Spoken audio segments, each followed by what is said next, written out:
Générique.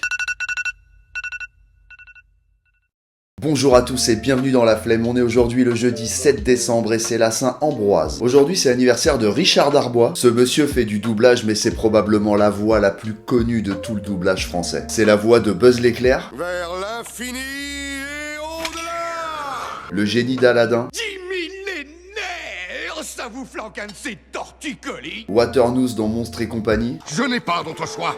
Le monde a changé. mais aussi la voix de Harrison Ford, Ed Harris ou Jeff Goldblum dans Jurassic Park, Un papillon qui bat des ailes à Pékin peut amener la pluie à la place du soleil à New York. la voix de Richard Darbois fait clairement partie intégrante de notre culture, alors bon anniversaire Richard. J'adore les voix de doublage à tel point que j'ai même 2 doubleurs préférés. Il y a Adrien Antoine qui fait la voix de Archer qui est exceptionnelle. Oui, espèce Et d'abruti. il y a la voix exceptionnelle de Féodor Atkin qui fait Jafar dans Aladdin, Hélas, je crains fort que la sentence n'ait déjà été exécutée. ou même de l'acteur principal de V pour Vendetta. Je ne mets pas en doute ton sens de l'observation. Les gars, ils ont une voix grave comme ça et en plus ils interprètent trop bien, c'est génial. Aujourd'hui, c'est l'anniversaire de Larry Bird. Pour ceux qui connaissent pas Larry Bird, c'est une légende de la NBA et aussi un des protagonistes d'une des rivalités les plus connues de l'histoire du basket. C'est même le clash qui a popularisé la NBA parce que les matchs de NBA aujourd'hui sont retranscrits dans le monde entier. Mais dans les années 80, c'était pas si populaire que ça avant que Larry Bird et Earvin Magic Johnson ne soient opposés et emmènent tous les fans de basket dans leur clash. Pour bien tout comprendre, passons à la présentation des personnages. D'un côté, nous avons Larry Bird, un grand blond qui vient de la campagne, il aime pas les journalistes et il passe son temps dans la ferme familiale à jardiner et s'occuper de ses animaux. Extrêmement chiant. De l'autre côté, on a Magic Johnson, un grand black qui a toujours le sourire aux lèvres, il est dans toutes les fêtes de la jet set, rien que son nom, il est trop stylé, Magic Johnson, c'est trop cool. En gros, c'est 2 opposés, mais sur un terrain de basket, ils ont beau avoir 2 styles différents, c'est des monstres les gars. Et cette rivalité ne commencera pas en NBA, mais bien avant, à l'époque de l'université. On est en finale de championnat NCAA et pour la première fois, Larry Bird et Magic Johnson vont s'affronter. C'est Magic Johnson qui gagnera le championnat NCAA, mais avec une grande gueule qui mettra le seum à Larry Bird, et ça, Larry, il est pas prêt de l'oublier. À la fin de leur cursus universitaire, ils se font tous les deux recruter en NBA. Larry Bird sera recruté au Boston Celtics, alors que Magic Johnson se fera recruter aux Los Angeles Lakers. Première année en NBA, la finale opposera nos 2 champions. D'un côté, on a Johnson qui fait le malin, et de l'autre côté, on a un Larry Bird qui dit rien, mais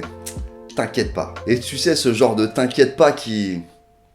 T'inquiète pas quoi, il est là le t'inquiète pas. Et tu sais, quand t'as 2 équipes qui s'affrontent, t'as l'intérêt du public, mais si tu rajoutes du sang, les gens deviennent fous. La première finale de NBA où ils vont s'affronter se passera en 1983. Larry Bird va exploser les Lakers, et quand on regarde le match, on se rend compte que Larry Bird a pas du tout joué pour le basket, mais il a joué pour la vengeance quoi. Tout le pays se rend compte qu'ils ont probablement affaire aux 2 meilleurs joueurs du monde et qui peuvent pas se saquer. L'année suivante, en 1984, la finale NBA opposera les Boston Celtics contre les Lakers. À ce moment-là, ils ont tellement faim que toutes les autres équipes du pays, c'est une formalité. Le seul but est d'exploser l'autre. La finale se jouera en 6 matchs et c'est les Los Angeles Lakers qui vont gagner ce coup-ci avec un Magic Johnson qui finira avec un gros chais. À ce moment-là, la rivalité, elle est au plus haut. Toutes les actus de la NBA ne parlent que de ça, parce que les médias aiment pas du tout jeter de l'huile sur le feu. Mais Larry Bird, ça reste un gars gentil et surtout, il aime pas être affilié à ce joueur blanc opposé au joueur noir. À chaque conférence de presse, il rappelle bien que le sport n'a pas de couleur et que s'il déteste Magic Johnson, c'est surtout parce qu'il est très très dur à battre. Alors comment termine cette rivalité, vous allez me dire? Ouais bah ça va, j'y arrive. Alors étant donné que je suis un bisounours, forcément la fin de cette histoire, je l'adore. Quelques mois plus tard, il y a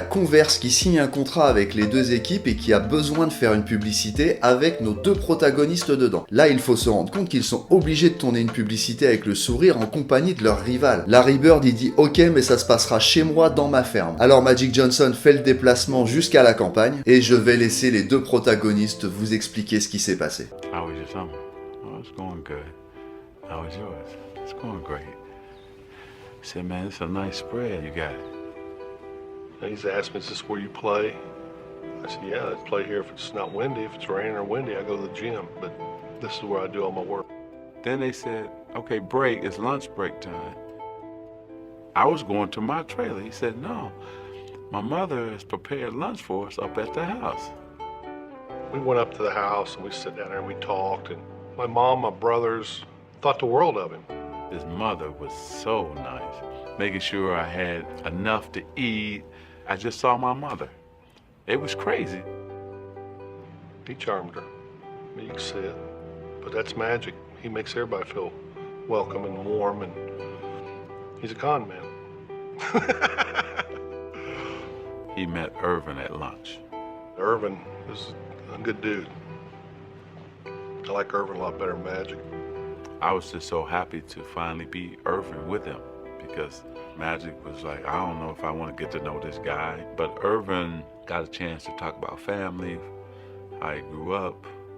We just became two relaxed guys, just talking. That day was great. It was a great day. Comme quoi, des fois, il suffit simplement de s'asseoir à une table avec un petit peu de douceur pour pouvoir résoudre une rivalité. On se retrouve demain pour un nouvel épisode. Si tu n'es pas abonné, je t'invite à le faire, ça nous soutient vraiment. Il ne me reste plus qu'à vous souhaiter une très bonne journée. À demain.